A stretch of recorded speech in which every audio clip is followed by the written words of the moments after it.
A mensagem pastoral dessa manhã traz o título Os Filhos de Israel.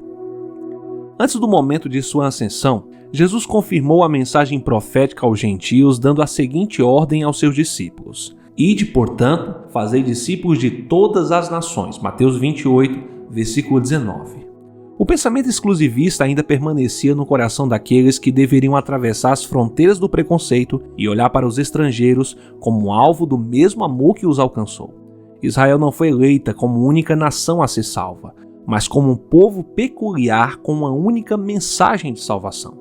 Sua missão consistia em pregar e ensinar a palavra de Deus por preceito e por exemplo, fechando as entradas da alma para o mundo, mas sem desprezar as pessoas que nele estão e cujo coração apresentasse algum interesse em conhecer o Deus único e verdadeiro. Os filhos de Israel, e principalmente os líderes que compunham a orgulhosa nação, não compreenderam sua missão porque mantiveram seus corações fechados, enquanto eram perfeitamente receptivos à cultura daqueles que apontavam como impuros e perdidos. Julgavam ser um farol entre as nações quando sua luz não era maior do que uma fagulha prestes a apagar. Mas no final das 70 semanas profetizada por Daniel, em Daniel capítulo 9, versículo 24 a 27, a morte de Estevão selou o fim da eleição de Israel, Atos capítulo 7, versículos 55 e 56. E através da igreja primitiva, o Senhor inaugurou o tempo da esperança de todas as nações. A visão de Pedro e sua experiência na casa de Cornélio, Atos capítulo 10, o chamado de Paulo como apóstolo dos gentios, Atos capítulo 9, versículo 15, tudo apontava para o cumprimento do que os profetas antigos já haviam escrito e do que Cristo assinou com o seu sangue na cruz do Calvário. Sabemos que, conforme as profecias bíblicas, estamos vivendo no tempo do fim. E de uma forma ainda mais resoluta e pontual, exatamente para o Israel espiritual de Deus hoje, foi conferida a responsabilidade de pregar o Evangelho eterno aos que se assentam sobre a terra, e a cada nação, tribo e língua e povo. Apocalipse 14, verso 6. A fim de anunciar a todos a bendita esperança de que Jesus Cristo em breve voltará. Uma mensagem do amor eterno de Deus pela humanidade e seu desejo de restaurá-la ao estado de perfeição original.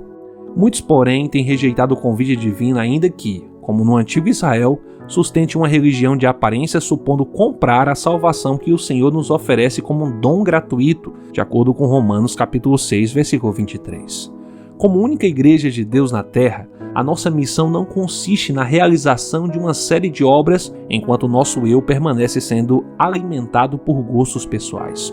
Fomos comprados pelo valiosíssimo sangue do Cordeiro e criados em Cristo Jesus para as boas obras, as quais Deus de antemão preparou para que andássemos nela, Efésios capítulo 2, versículo 10.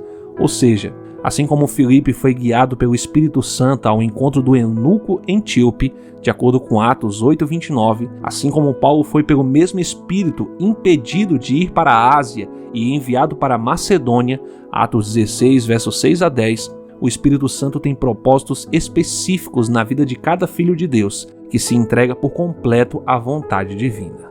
Não deveríamos, portanto, nos preocupar quanto ao que fazer, e sim quanto a nossa vida está cativa em Deus, e Ele cuidará em fazer as nossas obras por nós. Isaías capítulo 26, versículo 12. Nada pode superar, em matéria de evangelismo, o testemunho da entrega genuína de um coração a Deus.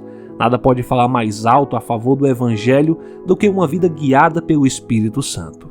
Nem todos os sermões podem ter o mesmo impacto que uma família que serve ao Senhor. Fomos salvos para ser santos como Deus é santo, de acordo com 1 Pedro capítulo 1, versículo 16. Não para revelar ao mundo um padrão inatingível, mas para revelar o caráter de Cristo, que estende a sua destra no abismo que nos separa de Deus e promete ser tudo em nós, se assim o permitirmos. Se você ainda não compreende o que é graça e que nada do que você faça o torna mais ou menos merecedor dela, clame hoje ao Espírito Santo para ser um aluno na escola de Cristo.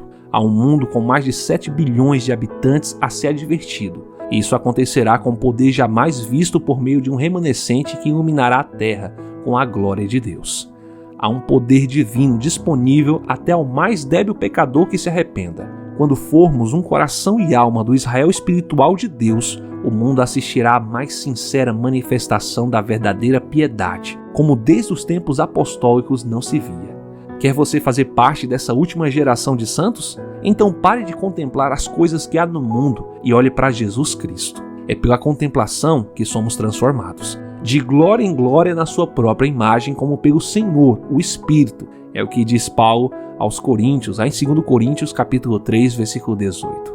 Mantenha os seus olhos em Jesus e certamente você será a luz de que o mundo tanto necessita.